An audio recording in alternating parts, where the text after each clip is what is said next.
नमस्कार मंडळी, साध्या सोप्या रेसिपीजमध्ये मी पूनम तुम्हा सगळ्यांचं मनापासून स्वागत करते। आज आपण बनवतोय नाचणी आणि मुगाचे डोसे। बनवायला अतिशय सोपे, चवीला अप्रतिम आणि त्याचबरोबर खूपच हेल्दी असे हे डोसे बनणार आहेत। एकाच डोशाच्या बॅटरमध्ये तुम्ही साधा डोसा, मसाला डोसा, चीज उत्तप्पा, मसाला उत्तप्पा असे एवढे प्रकार बनवू शकता। मसाला डोशाबरोबर जी बटाट्याची भाजी हवी असते ना, ती सुद्धा मी आज तुम्हाला दाखवणार आहे। रेसिपीला सुरुवात करूया आणि घरातली कोणती एक वाटी घ्या। मी इथे अर्धा कप असं माप घेते आणि अर्ध्या कपाच्या मापाने आपण नाचणी, मूग, तांदूळ, जे कांदे पोहे बनवायला पोहे घेतो ते जाड पोहे आणि त्याचबरोबर उडदाची डाळ, हे 5 पदार्थ अर्धी वाटीच्या मापाने एकाच भांड्यामध्ये काढून घ्या। 1 चमचा ह्याच्यामध्ये मी मेथीचे दाणे ॲड करते।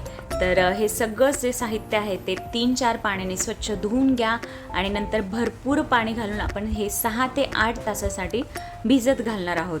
तर असे हे 6 ते 8 तासानंतर जे सगळं मी भिजवलेलं होतं ते छान भिजलंय आणि मी आता हे मिक्सरच्या जारमध्ये ग्राइंड करून घेणार आहे। तर त्यासाठी मोठं मिक्सरचं भांडं घेतलंय, त्यामध्ये हे सगळं काढून घेते, भिजवलेलं धान्य, कडधान्य, आणि आपण हे मिक्सरमध्ये दळून घेणार आहोत। खूप जाडसर पण नाही आणि खूप बारीक पण नाही, अगदी मीडियम कन्सिस्टन्सी आणि मीडियम आपल्याला हे बॅटर हवं आहे।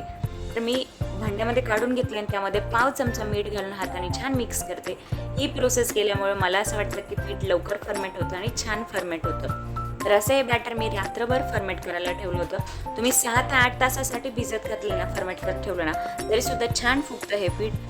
हे पीठ माझं सकाळी तयार झालं होतं, पण संध्याकाळी बनवायचे होते, म्हणून मी एका डब्यामध्ये हे पीठ काढून घेतलं आणि फ्रीजमध्ये ठेवलं।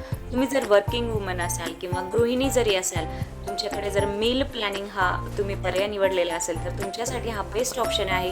तुम्ही असा बॅटर तुम्हाला जेव्हा वेळ आहे, सॅटर्डे, संडे किंवा कधीही, तेव्हा बनवून ठेवा आणि 3 ते 4 दिवसासाठी हा बॅटर फ्रीजमध्ये व्यवस्थित राहतो।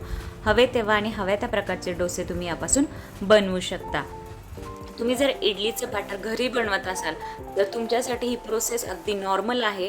त्याचबरोबर आपण इडलीसाठी डाळ आणि तांदूळ वेगवेगळे भिजवतो, तर ह्याच्यामध्ये तसंही नाही, एकाच भांड्यामध्ये भिजवायचे आणि त्यातच परत एकदा आपण फर्मेंट करायला ठेवलं की झालं। आणि तुम्ही जर लगेच बनवले तर त्याच भांड्यामध्ये मीठ घालून तुम्ही याचे डोसे बनवू शकता। तर त्यातलं थोडंसं बॅटर मी एका भांड्यामध्ये काढून घेतलं, त्यामध्ये मीठ आणि पाणी हवे त्या कन्सिस्टन्सीला घालून ह्याचे मस्त डोसे लावून घेतले। तूप लावून भाजते मी ते डोसा, तुम्ही बटर लावून किंवा तेल लावून जरी भाजले तरीसुद्धा चालू शकतात। तुम्ही बघू शकता मस्त लाल खरपूस भाजले गेले आहेत हे आणि क्रिस्पीसुद्धा झालेत। मी याच्यावर चीज घालून देते, हे ऑप्शनल आहे, तुम्हाला हवा असल्यास घाला किंवा पनीर घातलं तरी चालेल किंवा फक्त हा डोसा आणि बटाट्याची भाजी देऊन तुम्ही मसाला डोसासुद्धा सर्व करू शकता। तर आता यानंतर मी तुम्हाला उत्तप्पा बनवून दाखवणार आहे। त्यामध्ये मी थोड्याशा भाज्या ॲड करते, म्हणजेच कांदा, टोमॅटो आणि कोथिंबीर मी बारीक चिरून घेतली आहे। इथे त्यावर थोडासा पावभाजी मसाला घालून घेते, तर मस्त जाळी पडते उत्तप्पांना। तुम्ही याचा लोणी स्पंज डोसा जरी बनवला ना, तर तो सुद्धा खूप मऊसूत आणि मस्त बनतो, जाळीदार। भाज्यासुद्धा तुम्हाला हव्या त्या भाज्या तुम्ही ह्याच्यामध्ये ॲड करू शकता। आणि आपण जे इडली डोशाचे बॅटर बनवतो त्यामध्ये तांदळाचं प्रमाण जास्त असतं, पण ह्याच्यामध्ये आपण नाचणी, मूग असे हेल्दी ऑप्शन ह्याच्यामध्ये आपण ॲड करतो, त्यामुळे हे खूपच हेल्दी होतील। आणि एरवी आपल्याकडे नाचणीची भाकरी किंवा नाचणीचा काही प्रकार केला, मुगाचा काही प्रकार केला, तर घरातले जरा नाक मुरडतात की नको मुगाचे, म्हणजे डाएट फूड असेल किंवा काय। पण जर असं टेम्पटिंग तुम्ही त्यांना बनवून दिलं ना, तर ते नक्कीच आवडीने खातील आणि त्यांच्या आरोग्यासाठी आणि आपल्या आनंदासाठी ते खूपच छान असेल।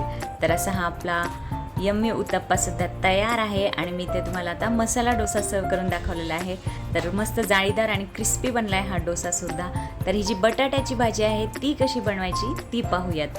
कढई तापत ठेवली आहे, कढईमध्ये 1 चमचा तेल घालते आणि पाव चमच्याच्या मापाने मी ते मोहरी, जिरे आणि हिंग घालते। लसणाच्या 7-8 पाकळ्या मी बारीक चिरून घेतल्यात आणि त्यासुद्धा घालून घेते। लसूण छान लाल करून घ्या, जेणेकरून भाजी मस्त चवदार बनते। ही भाजी तुम्ही मुलांच्या टिफिनसाठी, मोठ्यांच्या टिफिनसाठी ही भाजी बनवू शकता। ह्याच्यामध्ये मी नॉर्मली शिजलेला बटाटाच यूज करते, पण बरेच जण डोशाबरोबर मऊ शिजलेला बटाटा प्रेफर करतात, तर तुम्ही तसा बटाटासुद्धा ॲड करू शकता। लसूण लाल झाल्यानंतर मी ह्याच्यामध्ये कढीपत्ता आणि स्लाइस केलेला कांदा घालते। कांदासुद्धा मस्त लाल करून घ्या आणि नंतर आपण ह्याच्यामध्ये हळद, मीठ, 1 चमचा मी ते मिरचीची पेस्ट वापरणार आहे, तुम्ही मिरची कट करून घातली तरीसुद्धा चालू शकते। आणि उकडून घेतलेला जो 2 बटाटे होते ते सगळे मी सोलून आणि कट करून घेतलेत आणि ते सुद्धा ॲड करून घेते। तर अशी आपली यम्मी अशी बटाट्याची भाजीसुद्धा तयार आहे. तुम्हाला हवे असल्यास तुम्ही याच्याबरोबर ग्रीन चटणी, व्हाईट चटणी, रेड चटणी किंवा सांबर हे सुद्धा सर्व करू शकता. आणि मी माझ्या चॅनलवर नाचणी डोशाची सुद्धा रेसिपी अपलोड केलेली आहे.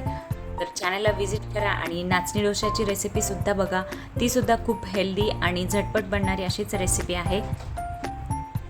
मी माझ्या चॅनलवर अशाच साध्या सोप्या आणि हेल्दी रेसिपी अपलोड करत असते, त्यामुळे चॅनलला एकदा व्हिजिट करा आणि रेसिपी आवडल्यास व्हिडिओला लाईक करा, शेअर करा आणि माझ्या चॅनलला सबस्क्राईब करायला विसरू नका. त्याचबरोबर बेल आयकॉनचं बटन प्रेस करा, जेणेकरून माझ्या नवनवीन रेसिपीचे अपडेट तुम्हाला येत राहतील. तर अशी बटाट्याची भाजी तयार आहे. 2 मिनिट मी झाकण ठेवून वाफ घेते आणि नंतर भरपूर कोथिंबीर घालून आपण ही भाजी सर्व करून घेऊयात. तर रेसिपी शेवटपर्यंत पाहताय त्यासाठी थँक्यू सो मच. बाय.